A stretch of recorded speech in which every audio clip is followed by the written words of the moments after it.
13h, 14h, Europe 1 Info. Avec vous, Clélie Mathias, et vos deux chroniqueurs du jour. Aujourd'hui, avec vous, le journaliste Yvan Rioufol et le journaliste politique à CNews, Thomas Bonnet. Bonjour à tous les deux, soyez les bienvenus. Bonjour à tous. Bonjour. On se retrouve dans Europe 1 Info. On va commencer par cette proposition de loi qui vise à interdire les réseaux sociaux aux moins de 15 ans, qui est débattue cet après-midi à l'Assemblée nationale. S'il était adopté définitivement, ce qui est encore le Sénat qui doit s'en saisir, la France deviendrait le deuxième pays à se doter d'une législation restrictive pour les mineurs, après l'Australie, vous le savez, qui a interdit les réseaux sociaux aux moins de 16 ans. C'était début décembre. Juste là, comme ça, un petit sondage, vous êtes plutôt pour ou plutôt contre, Thomas Bonnet? Je suis partagé. Le jeune Je suis partagé sur la question. Oui, partagé, d'accord. Oui. Contre. Contre quoi? Contre cette interdiction? Oui, contre. D'accord. Expliquez-nous pourquoi.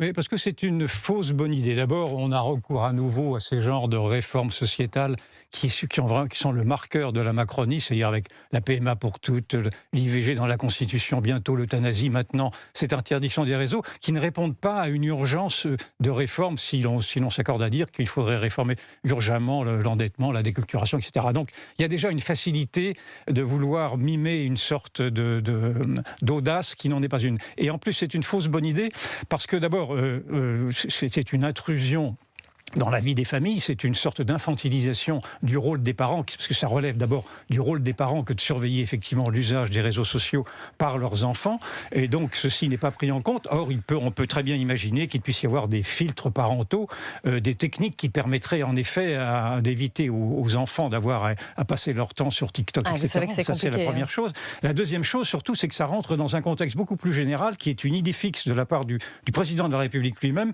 qui est de mettre sous surveillance l'Internet, les réseaux sociaux, de mettre sous surveillance le numérique. Le numérique étant devenu maintenant le quatrième pouvoir, le véritable pouvoir d'opposition à toute une parole officielle. Or, à travers ce prétexte de mettre sous surveillance les réseaux sociaux au moins de 15 ans, vous appliquez aujourd'hui une sorte d'identité numérique, de surveillance numérique, parce qu'il va falloir que vous donniez des noms, que vous donniez des caractéristiques, que vous donniez peut-être même la photo, de votre propre photo, etc. Donc vous commencez à attiser précisément cette surveillance généralisée qui est vraiment l'obsession de ce pouvoir qui ne supporte pas qu'il y ait une parole libérée, en tout cas une parole qui soit libérée du récit officiel, si je puis dire. Et donc, pour toutes ces raisons-là, alors j'entends bien naturellement que les réseaux sociaux, dans leurs usages, posent un problème, bien sûr. Je ne nie pas cela. Mais les algorithmes qui sont addictifs, qui peuvent mener à des contenus... Encore une fois, je pense que c'est une intrusion dans la vie intime des familles, et cela revêt, a priori, de mon point de vue, cela importe d'abord aux parents de répondre à ceci. Alors, partagez, Thomas Bonnet. Oui, partagez, parce que je pense que c'est un sujet important.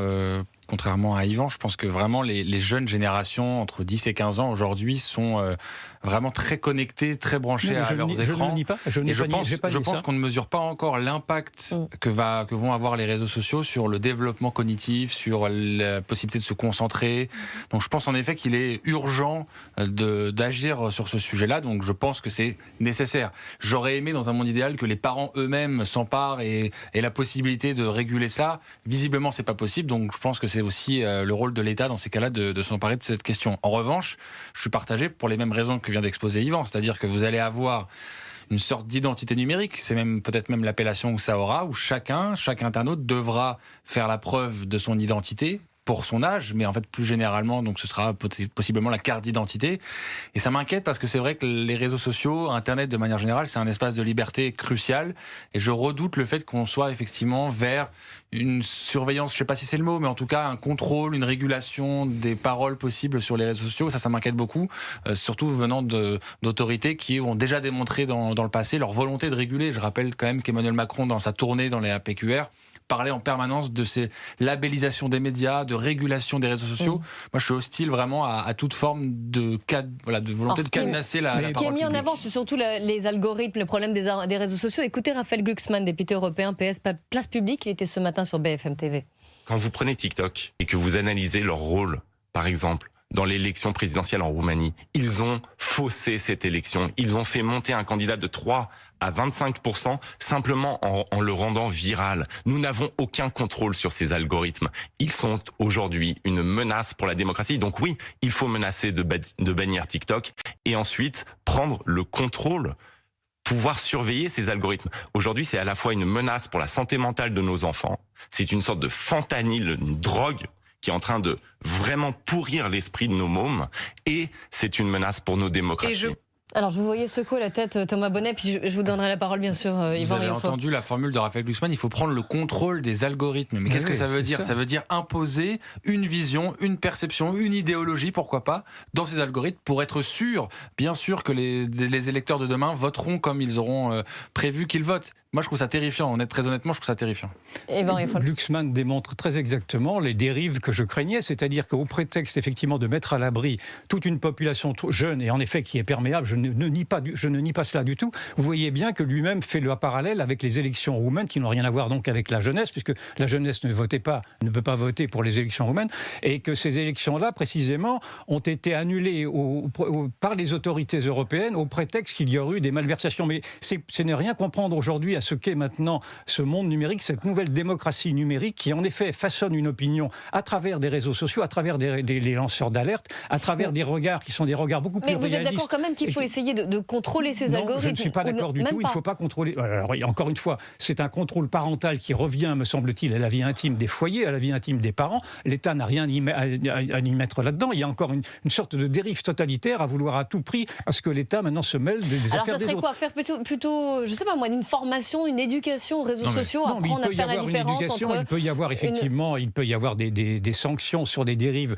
des messages que l'on peut voir sur les réseaux sociaux quand ils appellent à la haine, quand ils appellent à la violence, etc. Nous sommes bien d'accord avec ceci. Mais je trouve que quand Glucksmann dit que c'est à cause des réseaux sociaux, par exemple, qu'un candidat a émergé lors des élections roumaines, je trouve qu'il montre très exactement quelle est la dérive de tous ces censeurs qui voudraient vraiment que les gens la bouclent. C'est vrai, ça peut jouer aussi. Vous voyez bien qu'on s'éloigne même du sujet de départ. C'est-à-dire que si on veut aller dans le contrôle des algorithmes, c'est ça qui est bien dans ce débat d'ailleurs. Oui, bien sûr, non, mais pas vous. Je parle de Raphaël Glucksmann. Ça veut dire que là, on va parler des algorithmes pour tout le monde. Donc là, ça concernera tous les citoyens, quel que soit leur âge. Et donc là, on touche à quelque chose de sensible. Après, attention, je ne nie pas le fait qu'il puisse y avoir des agendas idéologiques de la part de propriétaires de plateformes qui pousseraient tel ou tel contenu. Il faut être lucide et pas être naïf sur ces questions-là. Mais attention, parce que si vous contrôlez, ça veut dire que vous allez forcément orienter. Et en plus, ça me fait un peu rire d'entendre Raphaël Glucksmann parler de reprendre le contrôle sur les algorithmes. On pourrait aussi, dans ce cas-là, aller sur le questionnement de l'espace médiatique qui a parfois poussé des candidats. Je parle sous le contrôle d'Yvan. Il y a des candidats aux élections présidentielles qui ont été poussés largement par le système médiatique, mais à l'époque, ça posait moins de problèmes que les algorithmes.